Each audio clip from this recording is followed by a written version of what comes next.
धृतराष्ट्र, जिन्हें आप भली भांति जानते हैं, आज आप लोगों को धृतराष्ट्र के ऐसे पापों के बारे में बताया जाएगा, इसके कारण उनकी जलकर मौत हुई। धृतराष्ट्र को महाभारत में कुरुक्षेत्र के युद्ध का सबसे बड़ा खलनायक माना जाता है, क्योंकि वे चाहते तो इस युद्ध को रोक सकते थे, परंतु उन्होंने पुत्र मोह में उन्होंने अपने ही वंश का नाश करवा दिया। धृतराष्ट्र आंखों से ही नहीं, मन और बुद्धि से भी अंधे थे। उन्होंने अपने जीवन में वैसे तो कई पाप किए थे, लेकिन यहां जानिए उनके द्वारा किए गए 8 पापों के बारे में। 1. गांधारी के साथ धोखा। भीष्म ने धृतराष्ट्र का विवाह गांधार की राजकुमारी गांधारी से कर दिया।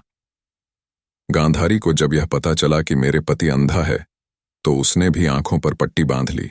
गांधारी का विवाह धृतराष्ट्र से करने से पहले ज्योतिषियों ने सलाह दी कि गांधारी के पहले विवाह पर संकट है, अतः इसका पहला विवाह किसी और से कर दीजिए, फिर धृतराष्ट्र से करें। इसके लिए ज्योतिषियों के कहने पर गांधारी का विवाह एक बकरे से करवाया गया था। बाद में उस बकरे की बलि दे दी गई। कहा जाता है कि गांधारी को किसी प्रकार के प्रकोप से मुक्त करवाने के लिए ही ज्योतिषियों ने यह सुझाव दिया था। इस कारणवश गांधारी प्रतीक रूप में विधवा मान ली गईं और बाद में उनका विवाह धृतराष्ट्र से कर दिया गया। 2. गांधारी के परिवार को जेल में डालना। गांधारी एक विधवा थीं। जब महाराज धृतराष्ट्र को पता चली तो वे बहुत क्रोधित हो उठे। उन्होंने समझा कि गांधारी का पहले किसी से विवाह हुआ था और वह न मालूम किस कारण मारा गया। धृतराष्ट्र के मन में इसको लेकर दुख उत्पन्न हुआ और उन्होंने इसका दोषी गांधारी के पिता राजा सुबाल को माना। धृतराष्ट्र ने गांधारी के पिता राजा सुबाल को पूरे परिवार सहित कारागार में डाल दिया। कारागार में उन्हें खाने के लिए केवल एक व्यक्ति का भोजन दिया जाता था। केवल एक व्यक्ति के भोजन से भला सभी का पेट कैसे भरता? यह पूरे परिवार को भूखे मार देने की साजिश थी। राजा सुबाल ने यह निर्णय लिया कि वह यह भोजन केवल उनके सबसे छोटे पुत्र को ही दिया जाए, ताकि उनके परिवार में से कोई तो जीवित बच सके, और वह था शकुनी। यह भी कहा जाता है कि विवाह के समय गांधारी के साथ उनका भाई शकुनी और आयु में बड्ढी उनकी एक सखी हस्तिनापुर आई थीं और दोनों ही यहीं रह गए थे। 3. दासी के साथ सहवास। गांधारी के पुत्रों को कौरव पुत्र कहा गया, लेकिन उनमें से एक भी कौरव वंशी नहीं था। धृतराष्ट्र और गांधारी के 99 पुत्र और एक पुत्री थीं, जिन्हें कौरव कहा जाता था। गांधारी ने वेद व्यास से पुत्रवती होने का वरदान प्राप्त कर किया था। इस वरदान के चलते ही गांधारी को 99 पुत्र और एक पुत्री मिली थी। उक्त सभी संतानों की उत्पत्ति 2 वर्ष बाद कुंडों से हुई थी। गांधारी की बेटी का नाम दूशला था। गांधारी जब गर्भवती थी तब धृतराष्ट्र ने एक दासी के साथ सहवास किया था, जिसके चलते युयुत्सु नामक पुत्र का जन्म हुआ। इस तरह कौरव 100 हो गए। 4. पुत्र के मोह में करवाया युद्ध। पुत्र मोह में धृतराष्ट्र पांडवों के साथ अन्याय कर रहे थे, लेकिन राजा और राज सिंहासन के प्रति निष्ठा के चलते भीष्म उनके साथ बने रहे। धृतराष्ट्र ने अपने पुत्र मोह में सारे वंश और देश का सर्वनाश करा दिया। धृतराष्ट्र चाहते तो वे अपने पुत्र के हठ और अपराध पर लगाम लगा सकते थे, लेकिन उन्होंने ऐसा कुछ नहीं किया और दुर्योधन को गलती पर गलती करने की अप्रत्यक्ष रूप से छूट दे दी। पांडवों के साथ हुए अति अन्याय के चलते ही महाभारत युद्ध हुआ। राज सिंहासन पर बैठे धृतराष्ट्र यदि न्याय करता होते तो यह युद्ध टाला जा सकता था। विदुर ने कई बार धृतराष्ट्र को नीति और अनीति के बारे में बताया, लेकिन धृतराष्ट्र ने जानबूझकर विदुर की बातों को नजरअंदाज किया। 5. चीरहरण के समय धृतराष्ट्र का चुप रहना। द्रौपदी के चीरहरण के समय भी भीष्म और धृतराष्ट्र चुप रहे और इसी के चलते भगवान कृष्ण को महाभारत युद्ध में कौरवों के खिलाफ खड़े होने का फैसला करना पड़ा। चीरहरण महाभारत की ऐसी घटना थी जिसके चलते पांडवों के मन में कौरवों के प्रति नफरत का भाव स्थायी हो गया। यह एक ऐसी घटना थी जिसके चलते प्रतिशोध की आग में सभी चल रहे थे। 6. अधर्म का साथ दिया। वयोवृद्ध और ज्ञानी होने के बावजूद धृतराष्ट्र के मुंह से कभी न्याय संगत बात नहीं निकली। पुत्र मोह में उन्होंने कभी गांधारी की न्यायोचित बात पर ध्यान नहीं दिया।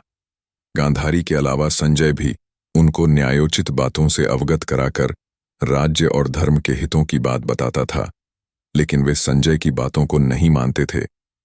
वे हमेशा ही शकुनी और दुर्योधन की बातों को ही सच मानते थे। वे जानते थे कि यह अधर्म और अन्याय कर रहे हैं, फिर भी वे पुत्र का ही साथ देते थे। अधर्म का साथ देने वाला कैसे नहीं खलनायक हो सकता है। 7. भीम को मरने की इच्छा।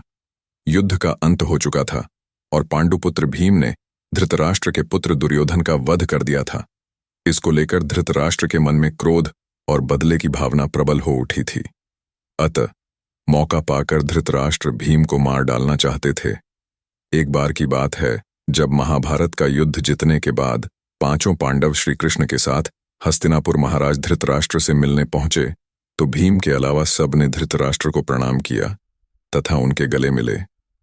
बाद में भीम की बारी आई तो भगवान श्री कृष्ण धृतराष्ट्र की मंशा जान चुके थे। अतः जब भीम धृतराष्ट्र को प्रणाम करके उनके गले मिलने के लिए आगे बढ़ने लगे तो श्री कृष्ण ने भीम को इशारों से रोक दिया और उनके स्थान पर भीम की लोहे की मूर्ति आगे बढ़ा दी। धृतराष्ट्र बहुत शक्तिशाली थे। उन्होंने लोहे की मूर्ति को भीम समझकर पूरी ताकत से दबोच लिया और उस मूर्ति तो डेड डाला। उनमें क्रोध इतना था कि वे समय नहीं पाए कि यह तो लोहे की मूर्ति है। भीम की मूर्ति तोड़ ढहने से उनके मुंह से भी खून निकलने लगा था। इसके बाद जब धृतराष्ट्र का क्रोध शांत हुआ तो वे भीम को मृत समझकर रोने लगे। तब भगवान श्री कृष्ण बोले कि भीम तो जीवित है, आपने भीम समझ भीम की मूर्ति को तोड़ा है। इस प्रकार भगवान श्री कृष्ण ने धृतराष्ट्र से भीम की जान बचाई थी। 8. पूर्व जन्म का पाप। कहते हैं कि पूर्व जन्म में किए पाप के कारण धृतराष्ट्र जन्म से ही अंधे थे और उनके सभी पुत्र मारे गए। दरअसल अपने पूर्व जन्म में धृतराष्ट्र एक बहुत ही निर्दयी एवं क्रूर राजा थे। एक दिन जब वे अपने सैनिकों के साथ राज्य भ्रमण को निकले तो उनकी नजर एक तालाब में अपने बच्चों के साथ आराम करते हंस पर पड़ दी। उन्होंने सैनिकों को तुरंत आदेश दिया कि उस हंस की आंखें निकाल ली जाएं। सैनिकों ने राजा की आज्ञा का पालन किया। दर्द से बिलखते उस हंस की आंखों को निकालकर राजा अपने सैनिकों के साथ आगे बढ़ गया। उस हंस की असहनीय पीड़ा के कारण मृत्यु हो गई। इस घटना को देखकर उसके बच्चे भी मृत्यु को प्राप्त हो गए। मरते वक्त हंस ने राजा को शाप दिया था कि मेरी ही तरह तुम्हारी भी यही दुर्दशा होगी। इसी शाप के कारण अगले जन्म में धृतराष्ट्र अंधे पैदा हुए तथा उनके पुत्र उसी तरह मृत्यु के प्राप्त हुए जिस तरह हंस के मृत्यु। महाभारत युद्ध के 15 वर्ष बाद धृतराष्ट्र, गांधारी, संजय और कुंती वन में चले जाते हैं। 3 साल बाद एक दिन धृतराष्ट्र गंगा में स्नान करने के लिए जाते हैं और उनके जाते ही जंगल में आग लग जाती है। वे सभी धृतराष्ट्र के पास आते हैं। संजय उन सभी को जंगल से चलने के लिए कहते हैं, लेकिन दुर्बलता के कारण धृतराष्ट्र वहां से नहीं जाते हैं। गांधारी और कुंती भी नहीं जाती हैं। जब संजय अकेले ही उन्हें जंगल में छोड़ चले जाते हैं तब तीनों लोग आग में झुलसकर मर जाते हैं। संजय उन्हें छोड़ ढाकर हिमालय की ओर प्रस्थान करते हैं, जहां वे एक सन्यासी की तरह रहते हैं। बाद में नारद मुनि युधिष्ठिर को यह दुखद समाचार देते हैं। युधिष्ठिर वहां जाकर उनकी आत्म शांति के लिए धार्मिक कार्य करते हैं।